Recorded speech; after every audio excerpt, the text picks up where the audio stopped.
नमस्कार साथियों। आज के इस वीडियो में हम अर्बन ज्योग्राफी के महत्वपूर्ण कंसेप्ट प्राइमेट सिटी, जिसे हिंदी में प्रमुख नगर कहते हैं, की अवधारणा पर चर्चा करेंगे। तो सबसे पहले हम प्राइमेट सिटी शब्द का अर्थ समझते हैं। प्राइमेट सिटी दो शब्दों प्राइमेट प्लस सिटी से मिलकर बना है और प्राइमेट में प्राइम शब्द है वो लैटिन भाषा का है और उसका अर्थ होता है प्रथम।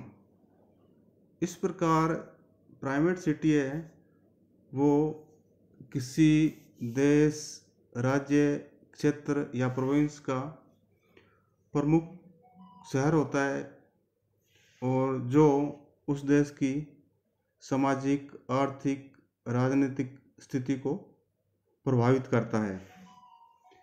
अब इस अवधारणा की बात करें तो इस अवधारणा को मार्क जेफरसन ने 1939 में दिया था और मार्क जेफरसन अमेरिका के एक कार्टोग्राफर थे और वो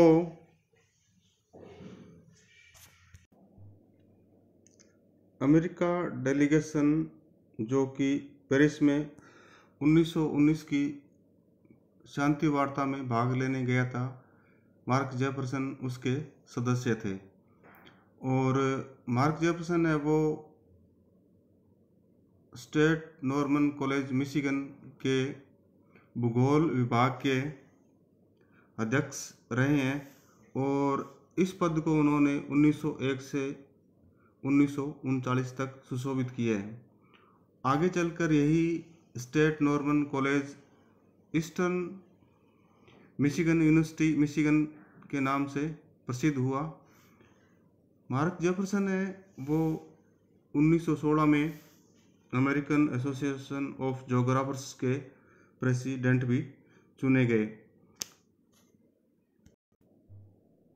इस तरह प्राइमेट सिटी की अवधारणा को या इस कंसेप्ट को 1939 में मार्क जेफरसन ने, जो कि अमेरिका के चीफ कार्टोग्राफर थे, ने अर्बन ज्योग्राफी में दुनिया के सामने प्रस्तुत किया।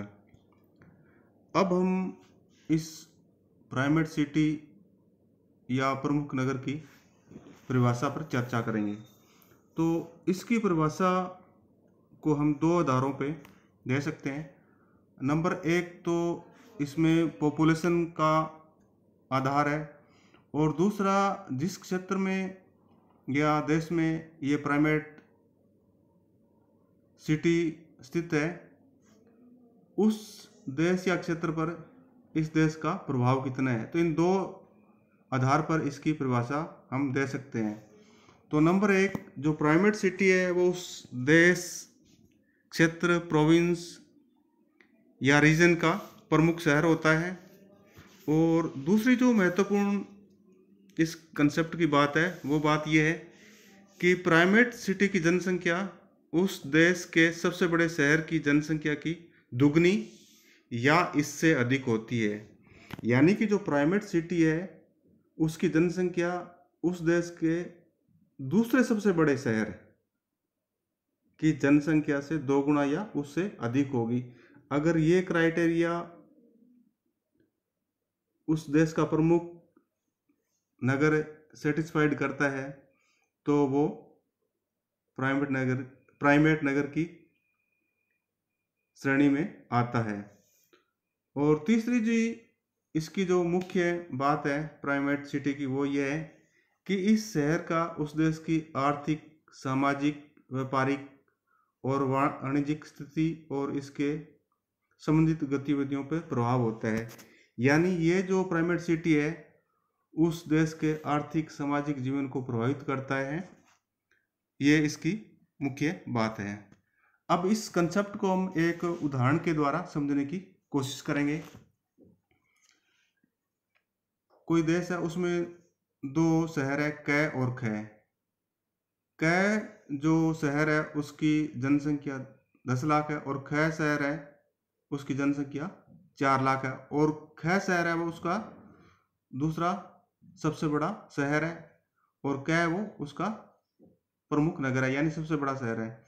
तो इस तरह जो क है इसकी जनसंख्या है वो ख से 2 गुना अधिक है, इसलिए क जो शहर है वो प्राइमेट सिटी है। और दूसरा जो एग्जाम्पल है जिसमें एक कोई किसी देश में या क्षेत्र में या प्रोविंस में 2 देश है, सबसे बड़ा तो है गया जिसकी जनसंख्या 15 लाख है, और दूसरा सबसे बड़ा जो शहर है उसकी जनसंख्या 8 लाख है। तो इस स्थिति में गया वो प्राइमेट सिटी नहीं है, क्योंकि इसकी जनसंख्या है वो गया शहर की जनसंख्या के दुगने से कम है, यानी गया शहर की जो 2 गुना जनसंख्या होगी वो 16 लाख होगी, और जबकि गया की जो जनसंख्या है वो 15 लाख की है, इसलिए जो गया शहर है वो प्राइमेट सिटी नहीं है। अब हम वर्ल्ड में देखते हैं कि कौन कौन से सिटी है जो प्राइमेट सिटी की श्रेणी में आते हैं। Budapest, Lima, Mexico city, Jakarta आदि ये प्राइमेट सिटी के उदाहरण है, और ये ज़्यादातर देशों की कैपिटल या राजधानी है। अब ये आपको देखना है कि ये कौन कौन से देश की राजधानी है। जो बैंकॉक है वो the most primate city on the earth कहलाता है। क्यों कहलाता है कि बैंकॉक है वो थाईलैंड की राजधानी है, और जो बैंकॉक का दूसरा बड़ा शहर है वो नखोन रचसीमा है, और इन दोनों की जनसंख्या में 35 गुना का अंतर है, इसलिए जो अंतर है वो बहुत ज़्यादा है, इसलिए बैंकॉक को क्या कहते हैं, the most primate city on the earth कहते हैं। इसी तरह लंदन है वो प्राइमेट सिटी का उदाहरण है। इंग्लैंड में लंदन सबसे बड़ा शहर है, और दूसरा बड़ा शहर इंग्लैंड में लिवरपूल है। तो जो लंदन की जनसंख्या वो लिवरपूल की 7 गुना है, इसलिए जो लंदन शहर है वो प्राइमेट सिटी का एग्जाम्पल है। इसी तरह डेनमार्क में कोपेनहेगन है वो प्राइमेट सिटी का उदाहरण है, क्योंकि कोपेनहेगन है वो सबसे बड़ा शहर है, और डेनमार्क का जो दूसरा बड़ा शहर है वो आरहेंस है, और इसकी जनसंख्या वो कोपेनहेगन की 1/9वां भाग है, यानी कोपेनहेगन की जनसंख्या है वो आरहेंस की जनसंख्या का 9 गुना है, इसलिए कोपेनहेगन है वो प्राइमेट सिटी का उदाहरण है। अब हम प्राइमेट सिटी के विकास के कारणों पर चर्चा करते हैं कि विश्व में या किसी देश में इसके विकास के लिए कौन से कारण रिस्पॉन्सिबल है। तो नंबर 1, छोटे देश। जो प्राइमेट सिटी है वो छोटे देशों में जैसे मलेशिया है, यूके है, थाईलैंड है या डेनमार्क है आदि में पाया जाता है। इसका कारण ये है कि ये जो छोटे देश है इसमें जो आर्थिक क्रियाएं हैं वो वाइट कॉलर से संबंधित होती है, और ब्लू कॉलर से संबंधित क्रियाएं कम होती है, और इनमें जो मुख्य नगर होता है उसमें जनसंख्या का सैकंदरण पाया जाता है, और उसी में सारी सुविधाएं उपलब्ध होती है। और इस कारण क्या है कि उस देश में दूसरे बड़े शहर विकसित नहीं हो पाते हैं, तो इसलिए ज़्यादातर जो प्राइमेट सिटी है वो बड़े देशों में विकसित ना होकर छोटे देशों में विकसित होते हैं। दूसरा जो महत्वपूर्ण कारण है वो ये है कि वो देश, क्षेत्र, रीजन या प्रोविंस जिनका औपनिवेशिक इतिहास रहा है उनमें प्राइमेट सिटी विकसित होने के चांसेस या संभावनाएं रही है। उसका मुख्य कारण ये है कि जो औपनिवेश स्थापित करते हैं उनका मुख्य उद्देश्य ये होता है कि जिस देश में वो उपनिवेश अपना स्थापित करते हैं वहाँ का कच्चा माल वो अपने देश को एक्सपोर्ट करते हैं, और वहाँ से फिनिश्ड माल को उस देश में इंपोर्ट करते हैं।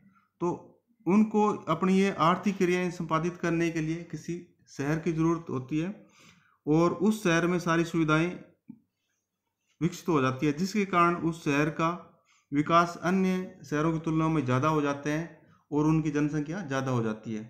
तीसरा जो महत्वपूर्ण कारण ये है कि उन देशों में विकसित होता है जहाँ निम्न आय होती है, उच्च जनसंख्या वृद्धि दर होती है। इससे क्या होता है कि जो शहर होते हैं वो रोजगार के साधन मुहैया करवाते हैं, वहाँ पे इंफ्रास्ट्रक्चर डेवलप हो जाता है और लोग ग्रामीण क्षेत्रों से शहरी क्षेत्रों की ओर माइग्रेशन करते हैं, जिसके कारण कुछ शहर है वो ज़्यादा जनसंख्या वाले हो जाते हैं।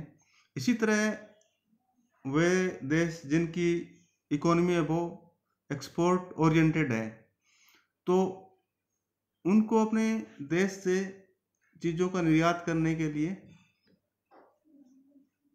शहरों की आवश्यकता होती है और उन शहरों में इंफ्रास्ट्रक्चर है, दूसरी सुविधाएं विकसित हो जाती है, जिसके कारण क्या है कि उस शहर की जनसंख्या अन्य शहरों की तुलना से ज़्यादा हो जाती है और वो प्राइमेट शहर की श्रेणी में आ जाता है। इस तरह ये जो 4 कारण है वो प्राइमेट सिटी के विकास के लिए रिस्पॉन्सिबल है, लेकिन ये जरूरी नहीं है जहाँ पे ये चारों कारण लागू हो वहाँ पे प्राइमेट सिटी का विकास हो। लेकिन जनरली ये देखा गया है कि जो प्राइमेट सिटी का विकास होता है वो इन 4 कारणों द्वारा होता है। अब अगर हम भारत के संदर्भ में प्राइमेट सिटी की बात करें तो इसको हमें 3 स्तर पर बात करेंगे, राष्ट्रीय स्तर पे, राज्य स्तर पे और क्षेत्रीय स्तर पे। अगर हम राष्ट्रीय स्तर पे बात करें तो भारत में प्राइमेट सिटी का कंसेप्ट है या अवधारणा वो लागू नहीं होती, क्योंकि दिल्ली, बॉम्बे, कलकत्ता और चेन्नई इनकी जनसंख्या में ज़्यादा कोई फर्क नहीं है और प्राइमेट सिटी की परिभाषा में हम देख सकते हैं या आपने डिस्कशन किया है कि उनकी जनसंख्या में दुगुने या इससे अधिक का अंतर होना चाहिए। अगर हम राज्य स्तर पर बात करें तो राज्य स्तर पर कुछ राज्यों में ये लागू होती है और कुछ राज्यों में ये लागू नहीं होती। जैसे यूपी है, बिहार है या एमपी है, इसमें प्राइमेट सिटी का कंसेप्ट है वो लागू नहीं होता। जबकि जैसे महाराष्ट्र है उसमें प्राइमेट सिटी का कंसेप्ट लागू होता है और बॉम्बे है वो प्राइमेट सिटी है। इसी तरह नॉर्थ ईस्ट के जो 7 सिस्टर्स है उनकी जो कैपिटल है वो प्राइमेट सिटी के कंसेप्ट को पूरा करती है और वो प्राइमेट सिटी कहलाती है, उस राज्य की प्राइमेट सिटी कहलाती है। अगर हम भारत में क्षेत्रीय संदर्भ पर बात करें तो प्राइमेट सिटी का कंसेप्ट है वो भारत में लागू होता है। जैसे ईस्टर्न या पूर्वी क्षेत्र की बात करें तो वहाँ पे कोलकाता है वो प्राइमेट सिटी है और कोलकाता की अगर हम प्राइमेट सिटी में विकास की बात करें तो कोलकाता को अंग्रेजों ने बसाया था और ये बंदरगाह है और इन्होंने क्या किया, यहाँ से इंपोर्ट और एक्सपोर्ट का कार्य किया। और दूसरा ये है 1911 तक ये भारत की राजधानी रहा है और 1911 के बाद में दिल्ली को राजधानी ट्रांसफ़र किया। तो इन कारणों से क्या है कि ये पूर्वी क्षेत्र का प्राइमेट सिटी विकसित हो गया। इसी तरह भारत में अगर पश्चिमी क्षेत्र की बात करें तो इसमें बॉम्बे है वो प्राइमेट सिटी है और इसके लिए भी वही है, औपनिवेशिक हिस्ट्री है इसकी। इसमें माइग्रेशन ग्रामीण एरिया से शहरी एरिया की तरफ पॉपुलेशन का और है, तो इस तरह इसके विकास के लिए भी ये कारण रिस्पॉन्सिबल रहे हैं। और अगर हम नॉर्थ इंडिया की बात करें तो उसमें दिल्ली और साउथ इंडिया में चेन्नई प्राइमेट सिटी के कंसेप्ट को पूरा करते हैं। अब हम राजस्थान के संदर्भ में प्राइमेट सिटी की बात करें तो राजस्थान के संदर्भ में प्राइमेट सिटी का कंसेप्ट लागू होता है। यहाँ का जो प्राइम सिटी है वो जयपुर है और दूसरा सबसे बड़ा शहर है वो जोधपुर है। तो 2011 की जनगणना के अनुसार जयपुर की जो जनसंख्या है वो 30.46 लाख है और जोधपुर की जनसंख्या है वो 31.38 लाख है। इस तरह दोनों की जनसंख्या में लगभग 3 गुना का फर्क है। तो यहाँ पे राज्य स्तर पर राजस्थान में प्राइमेट सिटी का कंसेप्ट लागू है। और अगर हम डिवीजन के स्तर पर देखें, बीकानेर डिवीजन में बात करें, तो बीकानेर डिवीजन में 4 जिले हैं, गंगानगर, हनुमानगढ़, चूरू और बीकानेर।